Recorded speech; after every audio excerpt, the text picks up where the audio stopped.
to do something I haven't done before, but which I think is a really good exercise, and that is that I'm actually going to create one of my little slides right here for you, and I'm going to call it the Access Waterfall for Technology.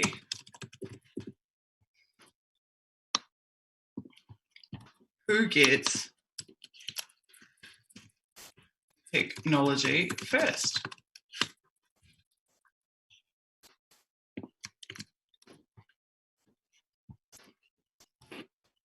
And the answer to that is the military gets it first. They get it first because the global network, in fact, I'll say the military via espionage, the global network is literally spying on innovators around the globe, seeing what they're doing, what they're going to be doing, working out, then prioritizing what technologies they want to get their hands on first, and or developing their own, because I should mention that obviously the military has its own R&D programs as well, but it has a very strong interest in simply stealing the secrets of other nations or other foreign corporations, etc., etc.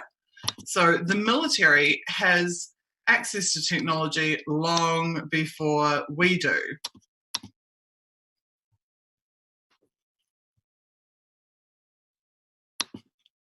And after the military is what I call the military industrial complex. So this is where the contractors, etc., are also given access to cutting edge technology that is not yet available in the commercial space.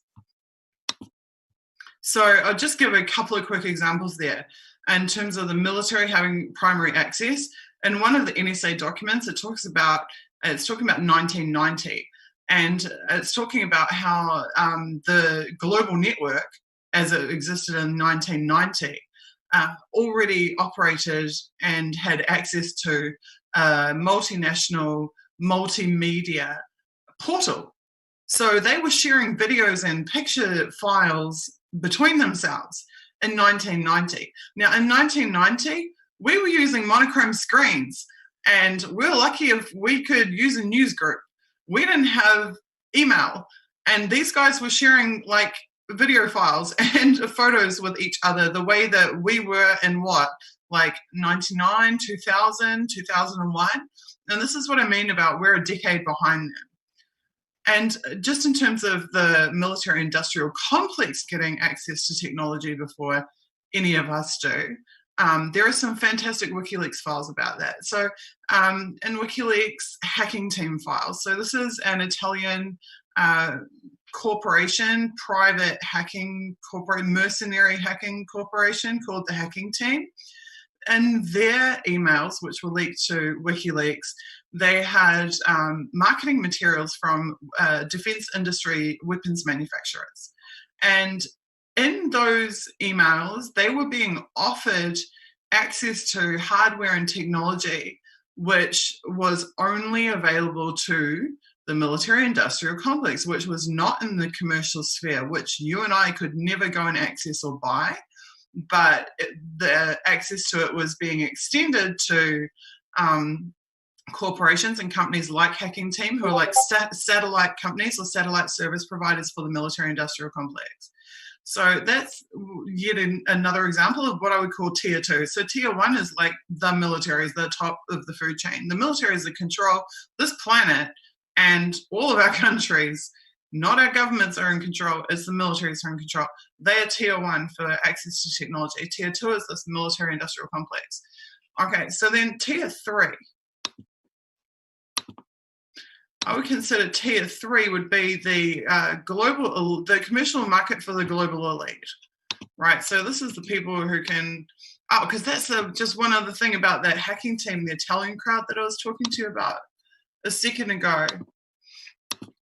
They, that mailing list, just to receive the emails, the marketing emails from the defense contractors cost €8,000. Like, you had to subscribe, you had to have a membership and pay €8,000 just to even access these lists of technology hardware that were available for sale from the weapons manufacturers. So that gives you some idea. Again, it's about creating that barrier, right? Like, a normal person cannot afford to pay €8,000 to receive some marketing emails from a defense contractor. But a corporation, a company in the military, as a part of the military industrial complex, what do they care about €8,000? €8,000 to them is like $8 to us. So they use money to create a barrier and to restrict that access to information about what even is available. And it takes you and I reading something like WikiLeaks years and years after the fact to even begin to get an understanding about what these guys have access to and what is out there in this world. So the next tier down from the military industrial complex would be, I will put the global elite. And by this, I mean people with money.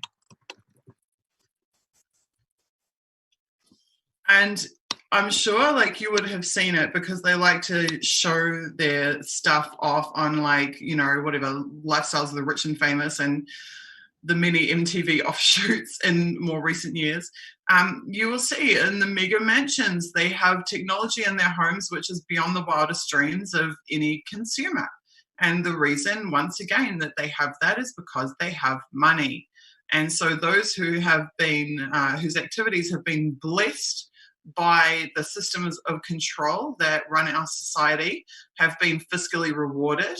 And not only does that mean they have a lot of money, but it means they have access to technologies which you and I simply cannot afford. So yet again, money is being used as a barrier, an entry barrier to access to technology and to innovation. So after these guys, then we have the US commercial market. So this is like, you know, somewhere down the track, however many years.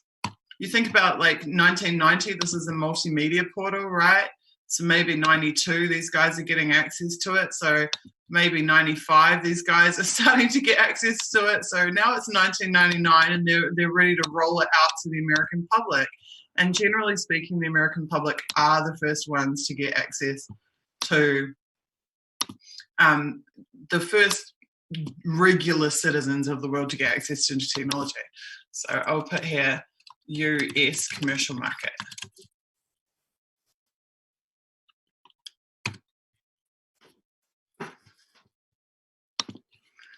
And then after the US commercial market, this is where access to technology becomes a I'd say almost a bludgeoning tool that is used for other countries that have relationships with the US for whatever extent. So I would put here US MIC favoured partner countries. So this is where you see the rest of the Five Eyes is getting, I mean, I can tell you coming from New Zealand. I can absolutely tell you coming from New Zealand. New Zealand, think about it, is one of the 4 most favoured countries in theory of the United States around the world. You know, the English-speaking countries are this tight-knit group that stick together. And New Zealand was always behind the US on technology. Always. We always had to see and hear about things before they ever made it to us. So New Zealand would still be somewhere close to the top of that list. But now think about somewhere like, and I'm just pulling like a country name out of a hat, Ghana. Like, where is Ghana where are the citizens of Ghana on the access to technology waterfall? They are like way the hell down the bottom. And then now think about somewhere like Russia or somewhere like Iran. Where are they on the access to technology waterfall? Not only are they massive targets for R&D espionage, for anything they do manage to develop themselves out of their own universities or their own science and research spaces, but they are also the last to be granted any type of access to innovation from the global network. So then we would have at the bottom here, the very, very, very, very, very tail end of the waterfall is the US MIC least favored non-partner countries. I'll just make this full screen so hopefully you can all see it.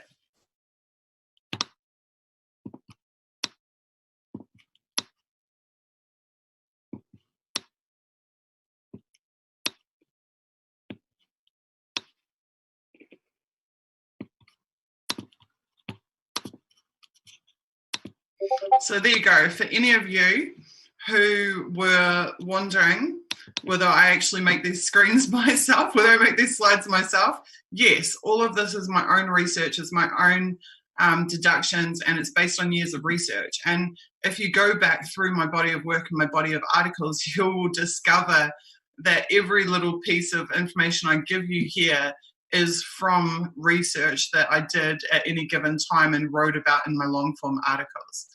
So I'm just going to save that. And that is an excellent screen, I think, in my opinion, to show the way that access to technology is staggered in favor of the global network of intelligence agencies and the military and the warmongers and the war wages of this world, and how us little regular people down here are the absolute last to enjoy the fruits of any technological innovation.